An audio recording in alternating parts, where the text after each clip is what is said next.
Radio Bissonyonso Congo, RDC, une chaîne au cœur du monde.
Ici, c'est par rapport à une communication.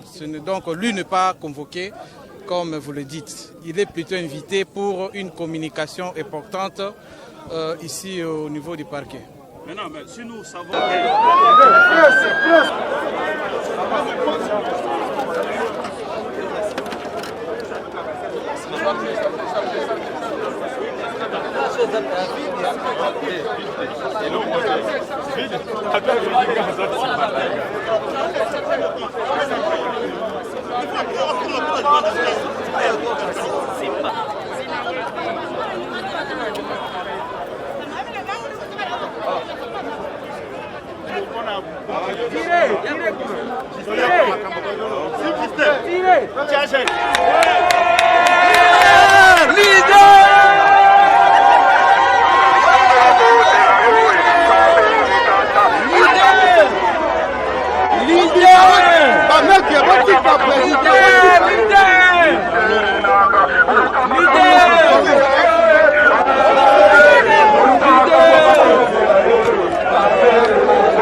êtes venu avec le directeur de cabinet, chef de l'État, Vital Kamerhe, répondre à l'invitation. Est-ce qu'on peut savoir déjà quels sont vos griefs déjà? Non, en fait, nous sommes venus ici dans le cadre de l'exercice de notre profession, mais ça coïncidait avec la venue du directeur de cabinet, parce que moi, je n'ai pas été constitué conseil, mais étant donné que c'est un événement important pour le pays, nous en avons profité pour suivre et surtout savoir que les choses vont bien se passer. Les choses vont bien se passer, mais est-ce qu'aujourd'hui, on peut dire qu'aujourd'hui, c'est vrai, nous vivons vraiment la vraie justice de l'État de droit, parce que voir le directeur du cabinet, chef de l'État, venir se présenter à la justice, c'est une sonnette d'alarme pour tous ceux qui vont faire des malversations dans ces pays déjà. Bon, d'une manière ou d'une autre, il s'agit d'un signal, mais le signal seul ne suffit pas. Je crois que c'est l'avenir de ce dossier qui permettra aux gens de se fixer sur la vraie volonté d'instaurer et de faire fonctionner un état de droit en République démocratique du Congo. D'autant plus qu'il peut aussi s'agir du sensationnel, mais ce dont on a besoin est qu'il y ait une vraie justice qui se mette à la disposition de la population. Mais en termes de signal, il faut dire que c'est très important qu'à ce niveau de gestion de la République, les responsables se présentent. C'est d'abord un respect qu'ils témoignent à la justice de notre pays, et je crois que la justice rendra la même chose pour le peuple. Pour ceux qui ne croient pas qu'il y a une justice équitable au Congo, qu'est-ce que vous allez leur dire en vivant cet événement? Bon, il s'agit d'un combat. Il s'agit d'un combat. Là, les jalons sont en train d'être lancés, jetés plutôt. Comme je dis, pourvu qu'on n'ait pas affaire au sensationnel. Parce que parler état de droit, ce n'est pas seulement un discours, mais il faut donner un contenu à ce concept. Et je pense que si les hommes politiques manifestent la volonté, c'est ce que le peuple congolais pourra vivre dans l'avenir. Oui, mais beaucoup de gens veulent savoir que le RMP qui a permis qu'on puisse inviter Vital Kamerhe ici, précisément au parquet de Matete. Bon, moi je ne suis pas dans le dossier judiciaire, mais ce que l'opinion doit retenir tout simplement est que la loi a donné au ministère public le pouvoir d'inviter tout individu dont l'audition peut s'avérer nécessaire dans un dossier judiciaire. Ce n'est pas parce que quelqu'un est invité qu'il est inculpé. On peut également être invité pour fournir à la justice des renseignements importants pour la poursuite de l'instruction. Merci beaucoup. C'est moi qui vous remercie. Vital Kamerhe, directeur des cabinets. Déjà, est-ce que cette invitation n'est pas aussi la cassure pour la coalition Cash? Non, l'Union pour la nation congolaise continue à réitérer son attachement au président de la République, qui est l'autorité morale d'ailleurs de notre coalition Cash, le président Félix-Antoine Tshisekedi Tshilombo. Entre lui et nous, il n'y a pas de problème. Donc nous disons aux uns et aux autres de s'apaiser et nous disons que tout ira pour le mieux. Mais ce que les gens doivent ne pas oublier est que tout acte posé par le président Vital Kamerhe, il est posé au nom et pour le compte du président de la République. Ça veut dire que les têtes vont tomber, on dirait, si les choses tournaient à mal. Déjà, nous nous disons que nous ne savons pas pourquoi on nous interpelle à ce point, on nous invite plutôt. Mais s'il faudra, j'allais dire, citer des noms en cas de problème, nous ne manquerons pas de citer, mais nous disons que jusque-là, nous sommes calmes et nous pensons que tout va bien. Oui, docteur, pendant le procès du DG de Raobank, mais également aussi de l'OVD, notre directeur des cabinets est revenu à plusieurs reprises. Est-ce que cela n'est pas aussi une interpellation forte qui doit aussi vous faire craindre déjà par rapport à la gestion du dossier des 100 jours? Non, si le nom du directeur de cabinet est revenu plusieurs fois, c'est parce que le premier gestionnaire du projet 100 jours, c'est le président de la République. Ce ne sont pas les 100 jours de Vital Kamerhe, ce sont les 100 jours de Félix-Antoine Tshisekedi Tshilombo. Et le premier de tous ses collaborateurs s'appelle Vital Kamerhe. C'est tout à fait normal. Peut-être qu'on cite son nom, mais dans le mal, en tout cas, vous ne les retrouverez pas là-dedans.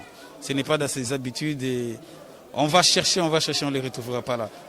Beaucoup de gens crient à la démission du directeur des cabinets de Vital Kamerhe. Comment vous réagissez déjà? Démissionner pour avoir fait quoi? Il n'y a pas matière à démissionner.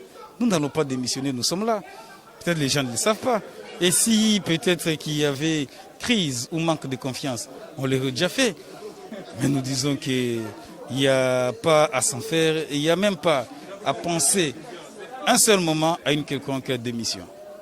Oui, docteur, apparemment, il y a un sérieux problème de communication dans la coalition Cash, surtout avec les parlementaires du DPS qui donne pas mal de noms au directeur du cabinet Vital Kamerhe, Papa Tito Ibi Abana, et tous les noms qu'on sort pour amener les gens à insinuer les vols. Déjà, ça vous fait comment lorsque vous entendez tout cela dans les réseaux sociaux? Non, ils ont notre pardon. C'est peut-être par ignorance. Albert Einstein disait que l'ignorance apportera beaucoup de maux à l'humanité. Peut-être par ignorance, nous disons que nous sommes préoccupés par la gestion de l'État. On ne va pas suivre tout ce qui se raconte à droite et à gauche. Et surtout que notre éducation de base ne nous autorise pas à répondre à n'importe quoi ou à n'importe qui. Récemment, les gens ont crié haut et fort pourquoi Vital Kamerhe est allé rencontrer Joseph Kabila. Est-ce que tu peux nous dire les griefs de la rencontre de Joseph Kabila et de Vital Kamerhe? Il était dit quelque part que Vital Kamerhe ne devait jamais rencontrer Joseph Kabila. Vous l'avez entendu quelque part? S'ils se sont rencontrés, ils pouvaient se rencontrer. Je ne vois pas en quoi c'est un problème. Joseph Kabila est régulièrement avec Félix Tshisekedi. Il est régulièrement avec Vital Kamerhe. Il est régulièrement avec tout le monde. C'est notre partenaire au cas où vous l'aurez oublié. Le Premier ministre qui est là, c'est le Premier ministre venant du FCC, de la clique du camp plutôt de Joseph Kabila. Je ne vois pas en quoi quelqu'un qui rencontre déjà, on ne sait pas si elle a eu lieu, qu'elle ait eu lieu ou pas, en quoi ça pouvait gêner les uns et les autres. Ce n'est pas chaque jour qu'on se rencontre au sommet qu'il y a toujours des caméras. Non, ce n'est pas ça. Donc nous disons que ça sont des faux débats. Ce sont des faux débats. Faux débats, mais donc tu as beaucoup de gens, l'UDPS est toujours l'objet d'acharnement. On dit qu'il n'y aura pas respect de l'accord de Nairobi. Est-ce que tu peux nous dire aujourd'hui, parce que vous êtes la bouche autorisée de l'INC, les contenus, les tours et contours de l'accord de Nairobi qui a réuni l'UDPS et l'INC, qui a constitué la coalition Cash. Donc pour amener Félix Tshisekedi au pouvoir, on devait respecter l'accord de Nairobi. Pour respecter l'autre volet de l'accord faisant de Vital Kamerhe les candidats en 2023, là on ne doit plus respecter parce que Félix Tshisekedi est déjà président et il faut briser l'accord. Non, c'est une mauvaise façon de voir les choses. Je déconseille aux amis de l'IDPS de continuer à penser dans ce sens-là. Et si eux, ils peuvent bouder au niveau de la base, Félix-Antoine Tshisekedi Tshilombo, l'autorité morale du cash, lui, il sait qu'il avait signé l'accord de Nairobi. Et ce n'est même pas le moment d'en parler, c'est à la veille des élections de 2023. Donc, on entend parler, donc l'accord de Nairobi stipule que Félix prend le premier mandat en 2018. En 2023, c'est Vital Kamerhe. Vous envoyez ça par WhatsApp et vous pouvez même télécharger et rechercher l'accord sur Google. Il était dit à Nairobi que le candidat président de la République aux élections de 2018 était Félix Tshisekedi. Il allait avoir un seul mandat et le prochain mandat devait être Vital Kamerhe. Et c'est ça l'accord de Nairobi. Je ne sais pas pourquoi ça doit énerver aujourd'hui, mais quand on soutenait financièrement, matériellement, politiquement notre candidat de 2018, là il n'y avait pas de problème, mais pour qu'on respecte, ça doit commencer à créer des remous. Nous disons non, élevons les débats et continuons à rester des hommes qui savent respecter leurs engagements. Je pense que Étienne Tshisekedi s'est battu aussi pour ça. Et ce n'est pas aujourd'hui que l'UDPS va s'écarter de la ligne de respect des textes. C'est pour ça que nous nous sommes battus tous pendant 7 ans. Mais docteur, à l'UDPS, on crie que l'accord de Nairobi, c'était que Vital Kamerhe puisse avoir la majorité au niveau des parlements. Vu que cela n'a pas été, le quorum n'a pas été atteint. Donc, carrément, l'accord de Nairobi est tombé caduc. N'entrons pas dans les considérations des bas étages. Et si je vous disais les ministères qui devaient revenir à l'UDPS concernant l'accord de Nairobi, ces ministères, l'UDPS les a aujourd'hui? Parce que les ministères qui devaient revenir à l'UDPS ne sont pas revenus à l'UDPS. Alors il faut demander au président Félix Tshisekedi de démissionner pour autant? Nous comprenons les intentions des uns et des autres, mais le dernier mot reviendra aux signataires de l'accord de Nairobi, c'est-à-dire Félix Tshisekedi et Vital Kamerhe, les deux grands leaders du pays. Donc, pour finir avec vous, un mot à la diaspora qui nous suit également, mais également au monde entier qui nous suit de partout. Qu'est-ce qu'ils doivent retenir par rapport à votre coalition Cash, mais également aussi par rapport à la comparaison, à la réponse, à la comparaison de la réponse de l'invitation du directeur du cabinet Vital Kamerhe, parce que je signale que nous sommes ici au parquet de Matete à Limité 4e rue. Oui, nous sommes venus aujourd'hui répondre à l'invitation du procureur où il nous avait invités sur la question des 100 jours. Comment ça s'est passé? Étant des hommes épris de paix et de justice, nous sommes venus pour donner les informations que le magistrat est en train de rechercher. Nous sommes respectueux de l'appareil judiciaire de notre pays. On ne pouvait pas s'en dépasser et les gens pensaient que nous n'allions pas répondre. Nous sommes là en chair et en os. Merci beaucoup, docteur. C'est moi qui vous remercie.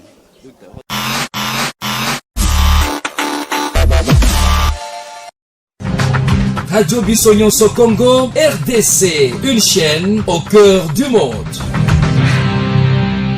Vous êtes sur la radio Bissonyoso Congo RDC. Oui, tapez www.radiocongonews.com, accédez dans notre site et avoir toutes nos informations. Soyez le mieux informés dans le monde.